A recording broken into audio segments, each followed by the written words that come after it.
हल्दी वायदा कारोबार से जुड़ी बड़ी खबर। दरअसल हल्दी व्यापारियों के संगठन ने एनसीडीएक्स के प्लेटफॉर्म पर हल्दी के वायदा कारोबार में हो रही धांधली तथा हेराफेरी पर गंभीर चिंता व्यक्त करते हुए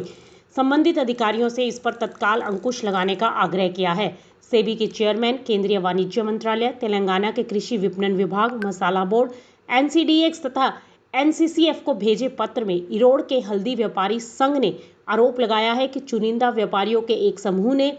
एनसीडीएक्स के कुछ खास अधिकारियों के साथ साठगांठ करके एक्सचेंज द्वारा अनुमोदित वेयर हाउसों में मराठवाड़ा, दुगीराला तथा असम जैसे क्षेत्रों की हल्की क्वालिटी की हल्दी का स्टॉक जमा किया है और उसे गलत ढंग से निजामाबाद मूल की हल्दी का ठप्पा लगाकर कारोबार के लिए इस्तेमाल करने का प्रयास किया जा रहा है। हल्की या घटिया क्वालिटी की इस हल्दी के स्टॉक का वायदा व्यापार में उपयोग होने से इस महत्वपूर्ण मसाले की कीमतों पर भारी दबाव पड़ रहा है और इसका बाजार नीचे आता दिखाई देने लगा है। वहीं पत्र में कुछ महत्वपूर्ण मुद्दों की तरफ अधिकारियों का ध्यान आकर्षित किया गया है और उसमें कहा गया है कि एनसीडीएक्स द्वारा मान्यता प्राप्त वेयर हाउस में क्वालिटी की जांच पड़ताल किए बिना कमजोर क्वालिटी की हल्दी के स्टॉक को स्वीकार किया जा रहा है और उस पर गलत तरीके से निजामाबाद मूल का टैग लगातार इस कारोबार को कमजोर कर रहा है। जबकि इस हल्दी का रंग, रूप और स्वाद और उसमें कर्फ्यूमिन का अंश वैसा नहीं होता है जैसा निजामाबाद हल्दी का होता है।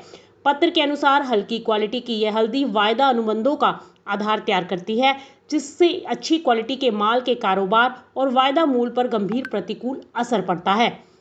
इस गतिविधि से कुछ चुनिंदा व्यापारियों को भारी फायदा हो रहा है, जबकि अन्य कारोबारियों को काफी नुकसान हो रहा है। कीमतों में आई इस बनावटी या कृत्रिम गिरावट की वजह से हल्दी के उत्पादकों और ईमानदार व्यापारियों के साथ साथ निर्यातकों को न केवल भारी नुकसान हो रहा है, बल्कि विदेशों में भी भारतीय उत्पाद की छवि और विश्वसनीयता को गंभीर खतरा उत्पन्न हो गया है। एक्सचेंज के प्रति ईमानदार व्यापारियों का विश्वास इस समय डगमगाने लगा है और इस गलत गतिविधि पर तत्काल अंकुश लगना चाहिए, ऐसा व्यापारियों ने आग्रह किया है। Bureau report, market times TV.